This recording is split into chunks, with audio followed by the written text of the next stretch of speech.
No niin, morjesta kaikille. Mulla olisi ollut tämmöistä asiaa tässä, että mä oon tässä nyt sitten aloittelemassa sellaista oman YouTube-kanavan tekohommaa. Ja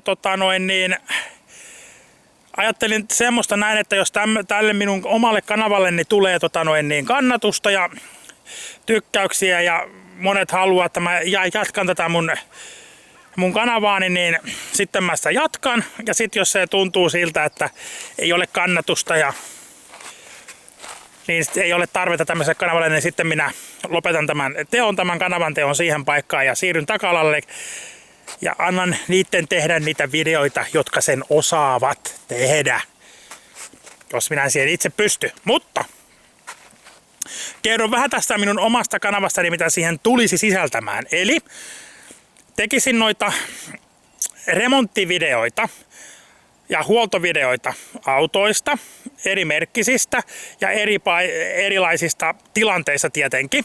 Sitten tekisin mopoista, skoottereista, pienkoneista, ruohonleikkureista, perämoottoreista, polkupyöristä, kaikesta.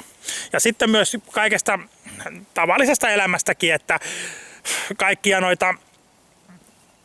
noita tommosia kävisin kesällä, ajasin ympäri Suomea, kävisin kaupungeista tekemässä näitä tällaisia dokumenttikuvauksia kaupungista, kaikenlaista niin kuin turistin näkökulmasta kuvaisin niitä videoita sitten eri kaupungeista ja kaikilta matkoilta sun muilta.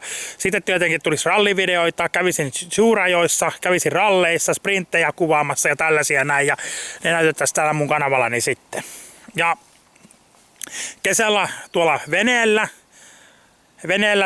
kalastelisin ja siellä sitten vetouistelisin ja ajelisin moottorilla veneellä siellä ja vetouistelisin ja ikittäisin ja tällaista näin, kaikkea muutakin mukavaa kesällä olisi tiedossa. Ja ennen kaikkea nuo remonttivideot tietenkin, ne on sitten mua lähellä mun sydäntäni, että niitä tulisi sitten aika laille. Ja sitten niitä tulisi sitten sillä tavalla, että niitä ei sitten hirveästi en pätkisisi niitä remonttivideoita. Eli ne tulisi aika lailla kokonaisuutena sitten. Eli todellakin, että alusta loppuun asti näyttäisin sen tilanteen, mikä on menossa siinä remontissa.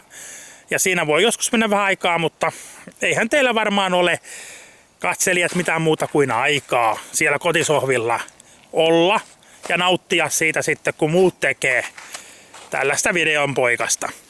Mutta se riippuu teistä katsojat, mitä mieltä te olette, ja tämän kanavan tulevaisuudesta tietenkin. Eihän tyhjille seinille kannata tehdä mitään, jos ei niinku homma toimi. Tai sitten ei tule kannatusta. Mutta näillä mennään tämmöisillä asioilla, ja ensimmäistä videota tässä odotellessa niin, tuli vaan kertomaan, että tämmöinenkin asia on sitten tulossa. Eli minun ensimmäinen video tulee lähiaikoina ja siitä se sitten lähtee ja minä katson sitten vähän ajan päästä, että onko täällä minkäännäköistä kannatusta tällä. Joten nytkin saa ruveta jo heti laittaa kommenttia tonne kommenttiosioon, että onko tämmöisellä kanavalla, missä tehdään remontteja ja sun muuta kivoja asioita, niin onko tällä elämästä ja kaikesta muustakin tehdään, niin onko tämmöisellä monipuolisella kanavalla minkäännäköistä tulevaisuutta. Mutta nyt sitten semmoinenkin asia vielä, että niin kuin mä just sanoin, että mä en sitten ole herkkä ottaa mihinkään nokkiini siitä, että jos täällä mun kanavalla, niin sen takia ne kommenttia saa laittaa sinne. Mä en ketään pannaa todellakaan pois enkä yhtään mitään, että sinne saa laittaa ihan sitä kommenttia, kun itse haluaa. Kyllä se, joka sinne sitä kuvaa sinne YouTubeen kuvaa näitä videoita, niin sen pitää kestää myös ne kommentit. Jos ei kestä niitä, niin ei sinne kannata myös kuvatakaan. Mulle saa laittaa niin paljon sinne, niin pahaa kommenttia kuin vaan ikinä löytyy, ei haittaa mitään. Mutta jos siellä ne kommentit rupeaa olemaan kaikki negatiivisia, niin totta kai sitten se tarkoittaa sitä, että mä en ole oikealla alalla, eli kuvaamassa tänne YouTubeen videota, niin sitten mun kannattaa lopettaa ne. Mutta totta kai osa kommenteista on aina, kaikkea ei voi miellyttää eikä pidäkään. Mutta se vaan, että